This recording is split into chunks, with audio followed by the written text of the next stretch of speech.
এই মা সকাল সকাল কি কাণ্ড করতে বসে গেছি আমি।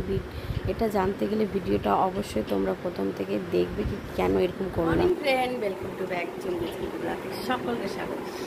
তো হচ্ছে আমার ব্লগটা আমি এখান থেকে শুরু করলাম। আর হচ্ছে আজকে তোমাদের দাদাভাইকে আমি ছেড়ে চলে যাব। তো ও একাই থাকুক, 2 দিন ধরে আমার সঙ্গে ঝগড়া করছিল, তো ঠিকই হয়েছে, আজকে ছেড়ে চলে যাব।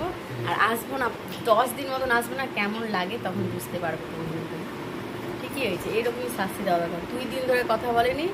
আর তোমরা তো দেখেছই রামনবমী পুজো, হনুমান পুজোতে ও ছিল না, তার জন্য আমি আরও চলে যাব। নিজের খাবারটা খাও। তোমরা খেয়েছো এটা? কত বউ ভালোবাসে, বউর জন্য আবার কাজু বাদাম বের করে রেখেছে। আমি খাবো না। তো আমার স্নান কমপ্লিট হয়ে গেছে, আর স্নান করে আমি পুজো দিয়ে আসলাম। আমি খাবো না, আমি খেলাম। আর হচ্ছে মাম্মাম গেছে পরীক্ষা দিতে, আর মামামের একদিনে 3টা পরীক্ষা আছে, আর কালকে 2টো পরীক্ষা দিয়ে দিয়েছে। যেহেতু সামনে ভোট, স্কুল বন্ধ হয়ে যাবে, তার জন্য 2 দিনে পরীক্ষাটা শেষ হয়ে গেল। আর হচ্ছে বিরু গেছে প্রাইভেট, আর আমি ভাত বসিয়েছি। নিরামিষ করবো, আজকে হচ্ছে শনিবার, তো নিরামিষ রান্না হবে। মাম্মাম পরীক্ষা দিয়ে চলে এসছে, আর মাম্মাম কোশ্চেনগুলো বলছে বাড়িতে কি আমি কিভাবে কোনটা পেরেছি আর কোনটা পারিনি, তাই ও রাইট চিহ্নটা দিয়ে দিচ্ছে কি কোনটা কোনটা আমি পেরেছি। আর সত্যি মাম্মাম অনেকটাই কিন্তু পেরেছে। আর মাম্মামের মানে কি বলবো, প্রবলেম তো হবে, যেহেতু 2 দিনে পরীক্ষাটা শেষ, যেখানে 5 দিনে হয়।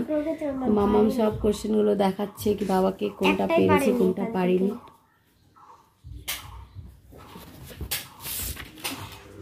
বিরাট দেখো, এইদিকে বিরাট হচ্ছে আমাদের জন্য ম্যাগি বানাচ্ছে, আমরা টিফিন করিনি সকালে।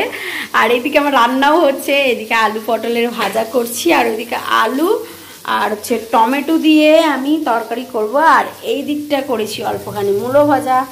আর এইদিকে দেখো বিরু এখন ম্যাগি করছে সবার জন্য।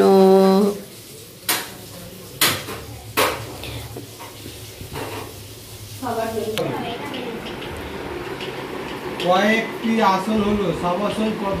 মাম্মাম এখন বসে কান্না করছে, কারণ হচ্ছে বিরাট যাবে ওর দাদুর বাড়ি।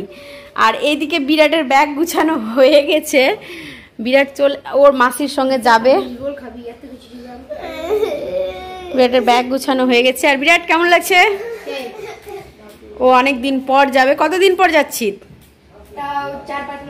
4-5 মাস পর। বিরাট না, ডিসেম্বরে গেছিলি? ডিসেম্বরের থেকে 6 মাস হলো, পাগল। হ্যাঁ, 4 মাস পর বিরাট যাচ্ছে ওর দাদুর বাড়ি। আর আগে তো আমরা প্রত্যেকটা মাসে যেতাম, আর অনেক দিন পরে যাচ্ছে। কিন্তু মাম্মা একাই থাকবে এখন বাড়িতে, যেন কান্না করতে বসেছে। তো ভালো করে যা, ঘুরে আয়। ও একাই যাবে না, ওর মাসিমণির সঙ্গেই যাবে।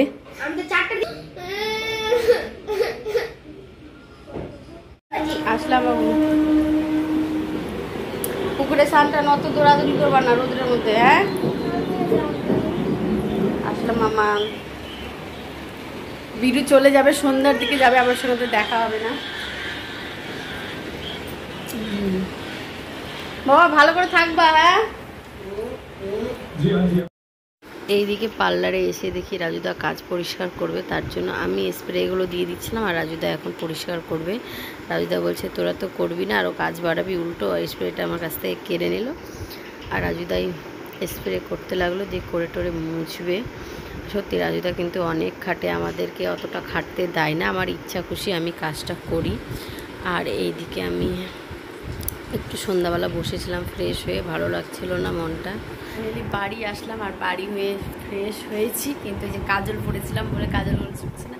ওইখানে অতটা কাপড় আছে, গুছাবো, আর মামাকে খাওয়ালাম আর ঘুমাবো। সত্যি মাথাটা ব্যথা করছে প্রচণ্ড, জানি না প্রচণ্ড গরম পড়েছে, তার জন্য নাকি রোদের তাপ প্রচণ্ড। তো আজকের মতন বাই বাই, গুড নাইট।